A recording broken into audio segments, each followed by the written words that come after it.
In the news, British boat seized and fined by France amid escalating row over fishing rights.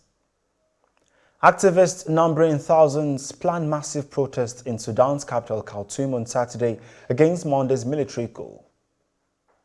World Cup winner Fran Wilson announces retirement from international cricket, promises to continue to feature in domestic setup. Data shortly.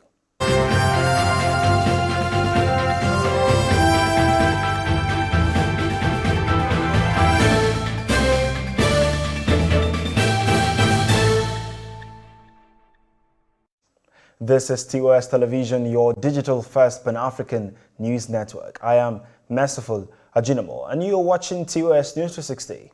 We begin with Britain, where a British boat has been seized by France and another has been fined amid an escalating row over post-Brexit fishing rights. French Maritime Minister Annick Girardin said the ships were cautioned during checks off Le Havre overnight. She said the first did not comply right away, and the second was not allowed to fish in French waters, so it was detained.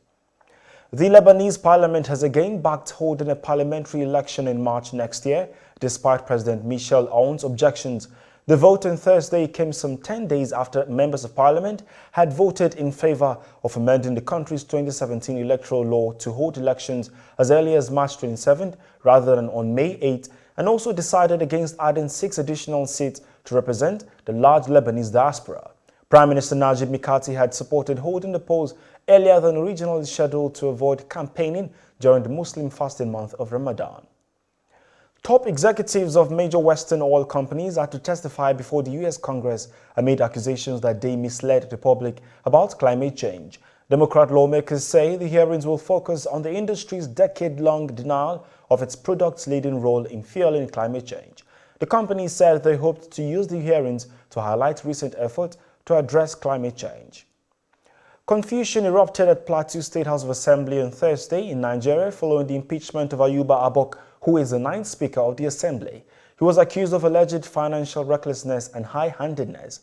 8 lawmakers out of the 24-member Assembly carried out the impeachment at the Assembly complex on Thursday, TOS News has learned. And the Senate has commenced an investigation into the Nigerian Army's utilization of its 2019, 2020 and 2021 budget to enable it to make accurate budgetary allocation for the Army in 2022. This was disclosed by the Chairman, Senate Committee on Army, Ali Ndume, when he led committee members on oversight of the 6th Division Nigerian Army, Port Harcourt. This is your digital-first Pan-African news network, TOS Television, and you are watching TOS News 360. Africa, business and sports shows when we return. Do stay with us.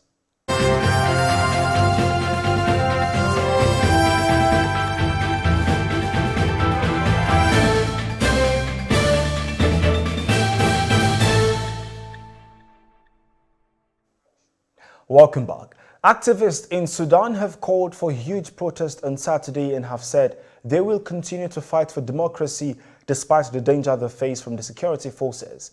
Protests are continuing in Sudan against Monday's military coup.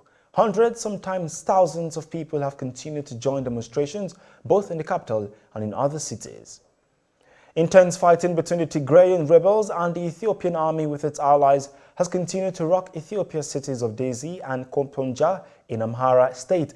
The government's communications office said the targets were part of Mesfin Engineering, an industrial plant that was also hit by airstrikes last week.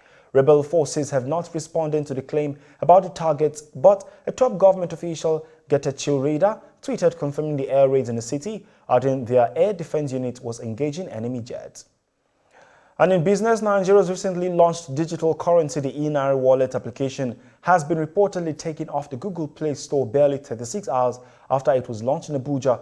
The digital currency has 2 applications, which are e-Naira Speed Wallet and e-Naira Merchant Wallet. However, the app is currently available on the Apple App Store. On Monday, the 2 apps were rolled out on the Google Play Store and the Apple Store. The World Bank has revealed that climate change may displace about 9.4 million people in Nigeria by 2050. This was contained in a new World Bank's report, Groundswell Africa, Internal Climate Migration in West African Countries. The report stated that no country in West Africa is immune to internal climate migration, but the scale in each country will depend on how the climate factors interact with demographic and socio-economic factors at the local level. Talking sports to cricket, England batter Fran Wilson has announced a retirement from the international game cricket, but will continue to feature in the domestic setup. The 29-year-old has represented England 64 times across formats, including in one test. She has been a part of 3 World Cup campaigns, including in 2017, when the Knights team beat India in a thrilling final at Lord's to lift the trophy. And that is TOS News 360 on your digital first Pan-African news network, TOS Television. For more updates, visit www.tostvnetwork.com. Follow and like our social media handles on Facebook, Twitter and Instagram. And remember to subscribe on YouTube. Do stay with us and enjoy more programs on the network. I am Merciful Ajinmo. Many thanks for watching.